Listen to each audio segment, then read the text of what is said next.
Welcome to Family Favorites. I'm Gale, like the wind. Today, we're going to make something that my mother and I used to make a lot around Easter time.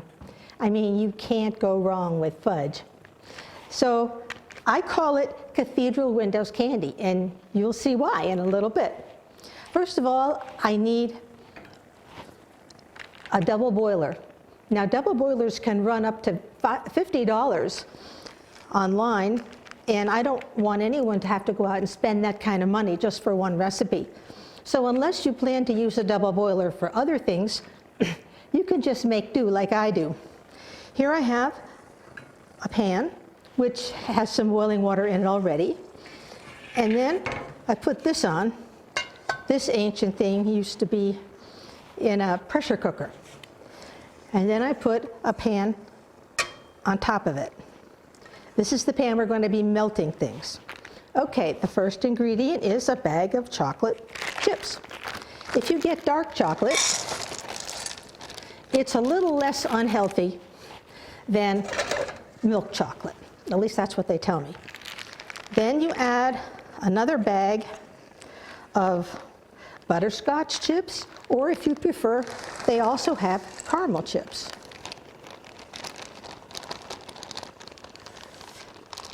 Okay, want to get everything out. So this makes quite a bit of fudge. There we go. And the last ingredient is a can of condensed milk. This is very sticky and very sweet. Now, if you like, you can also add 1 teaspoon of vanilla, but I don't feel it really needs it. It'll just ooze all out. You have to be very patient while making fudge.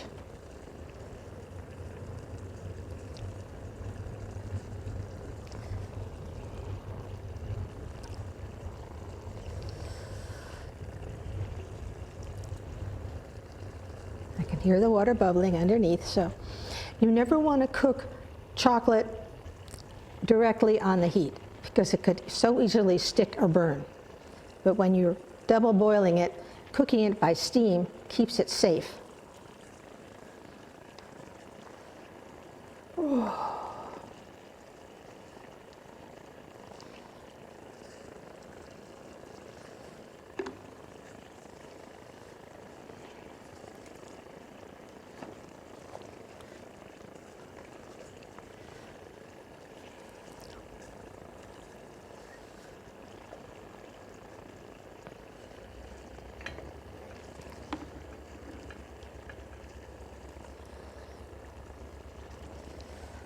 Seems like it's the never-ending story here.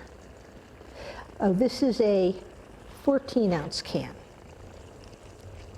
Of course, you could make half the recipe if you wanted to put everything, just half of it.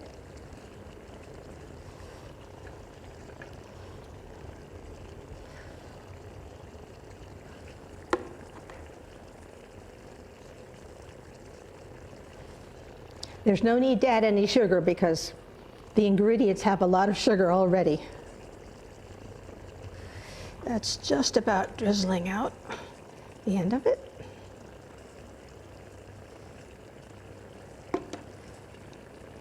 Okay. Now, it's very hard to stir. In fact, it's almost impossible. So I suggest that you just fold it over and over as if you were working with egg whites. Get all those colors melted and schmelted.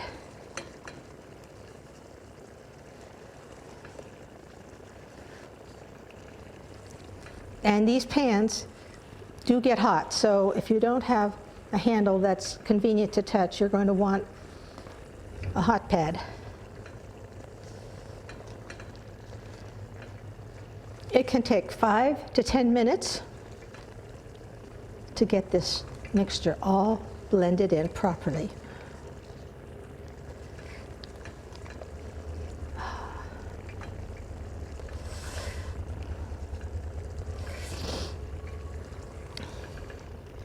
Did you ever have any Easter bunny near sightings when you were a child? I never did, but my mother told a story that when she was a little girl, they heard mysterious patterings, and they thought they saw a little white fluffy tail just disappearing around the corner.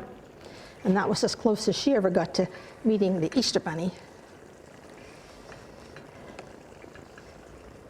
Chocolate is the overwhelming color, but you can still see some streaks of butterscotch.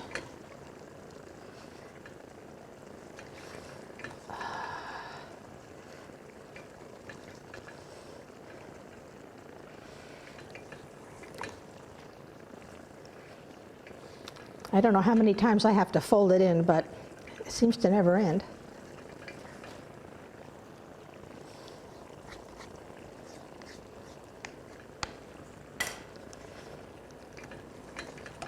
Oh, around and around we go.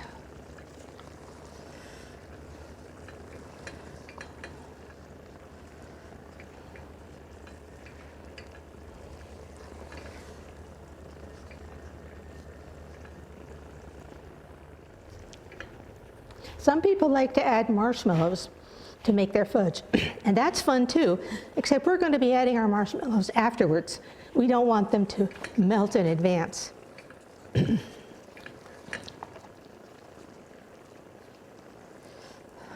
is awfully thick.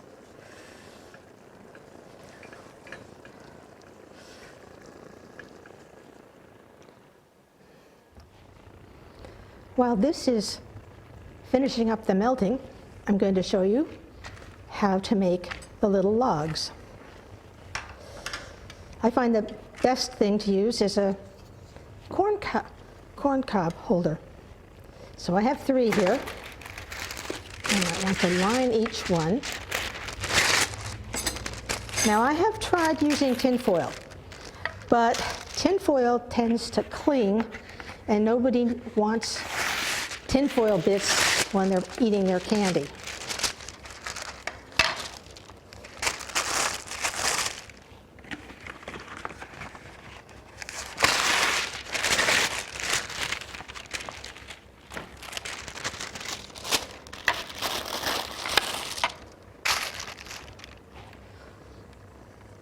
Let's see how this works.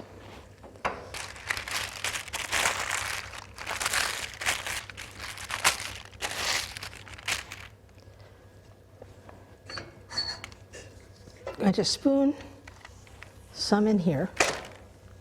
This is very thick.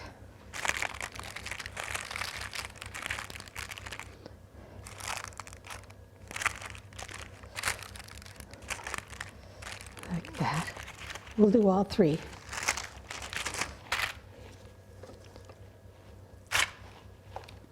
Now we're only filling it halfway.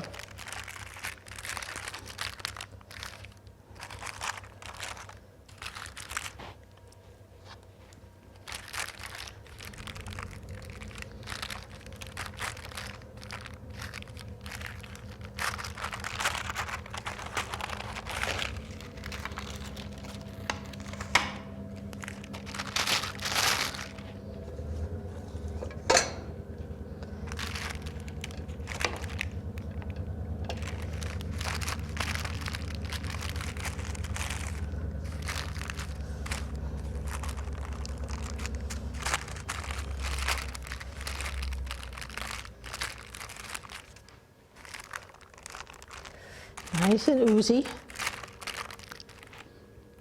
Next, we're going to put in colored marshmallows. Now these are not to melt. Just pop them in one at a time. You want a variety of colors.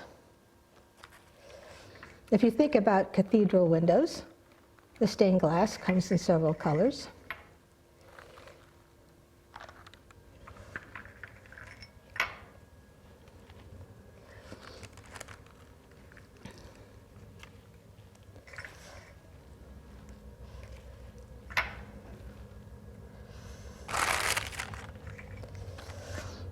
If you have grandchildren, this is the part they'll love.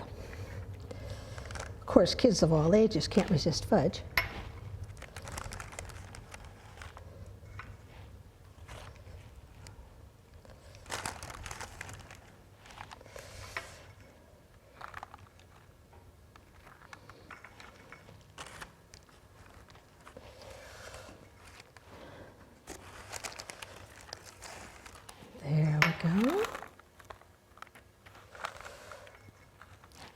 These particular mini marshmallows only come in 3 colors. If you can find something that comes in 4 colors, that's even better.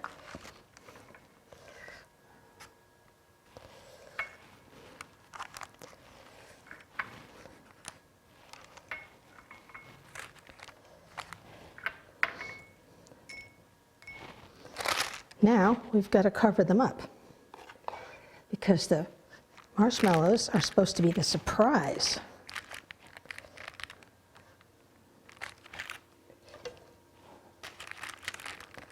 So it's supposed to look just like a chocolate hot dog.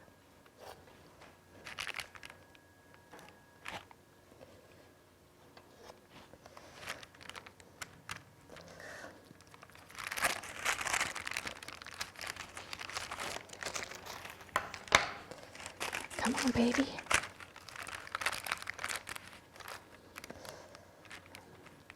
This fudge sets up kind of fast. So you do want to keep the boiling water on for quite a while, though I've turned it off now.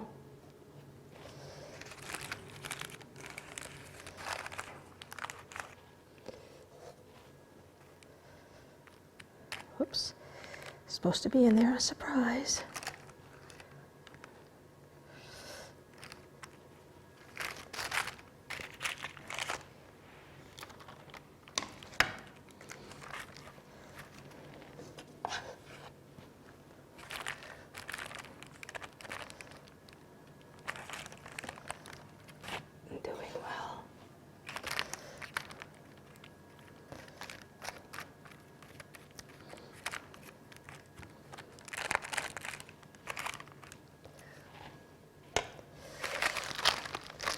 Now we want to roll each one so it becomes rounded, so it looks more like a log.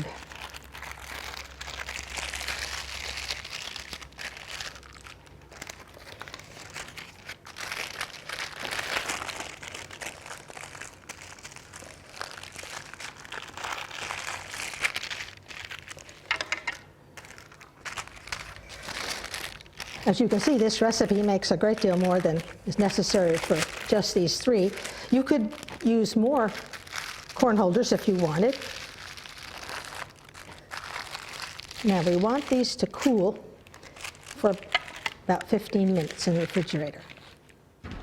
Now you can also use the fudge in a small square or rectangular pan to make little cubes. So before this sets up too much, let's get this in here. It's going to be very thin.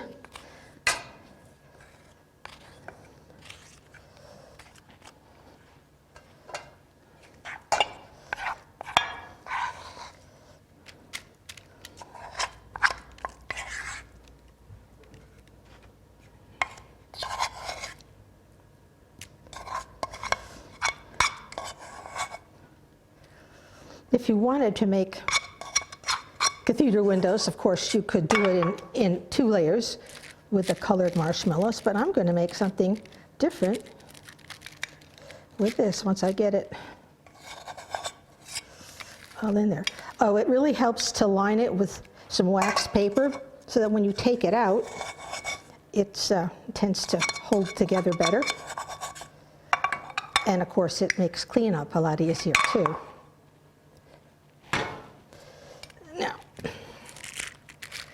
Come on, baby.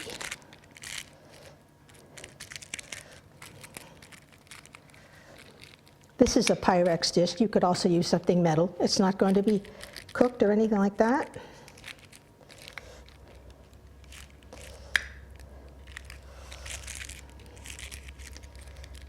I want to get the corners filled in.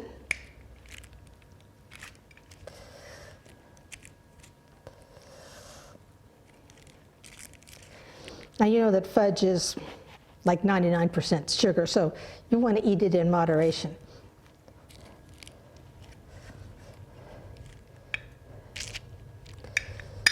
Now, we made cathedral windows using these, but I thought if we used white marshmallow bits, we can make dice.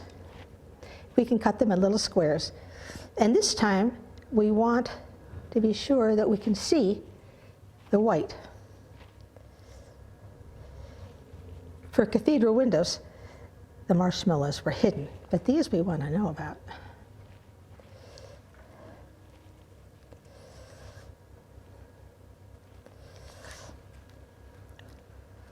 This is so that I can cut it, so each die will have one dot on it.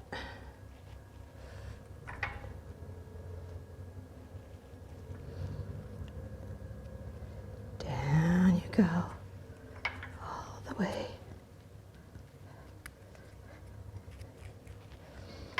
This is great to make for parties because you don't want to be tempted by having all this fudge around, and just trusting to your self-control.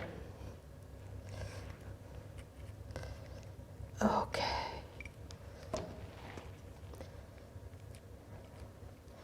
And this also needs to go in the refrigerator. And we can cut it into little cubes later. Okay? Time for 15 minutes in the fridge. We'll see you in a little bit. Well, it's been 15 to 20 minutes, so let's see how things look. This is our fudge that's going to be dice. So take a good sharp knife, draw it through,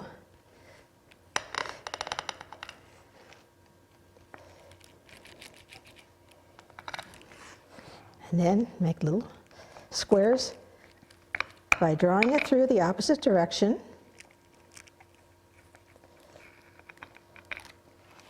Now, we can take it out very easily because we have the wax paper in.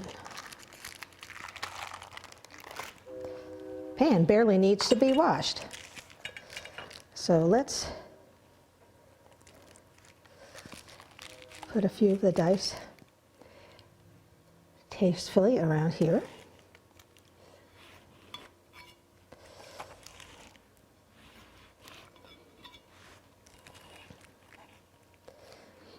It's still soft enough to cut easily, but not to ooze into the next fudgy brownie.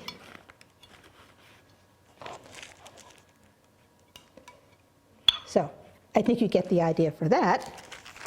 Now, let's make our candy coins.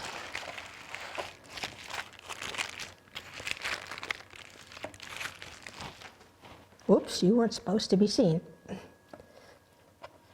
So the ends probably aren't that interesting. Somebody will have to polish them off later.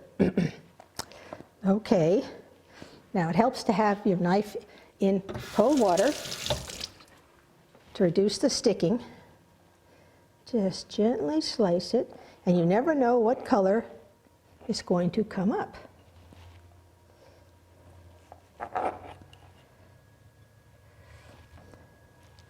It's like a little surprise. There's a pink window. And a yellow one. Well, this one doesn't seem to have anything. A 1/4 inch to no more than a 1/2 inch, I would say, to slice it. There's a little pink one. And another pink. Little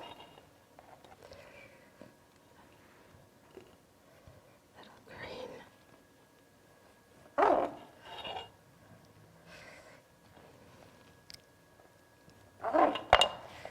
Okay.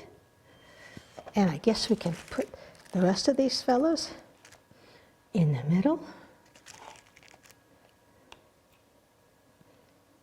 We'll put one more right here.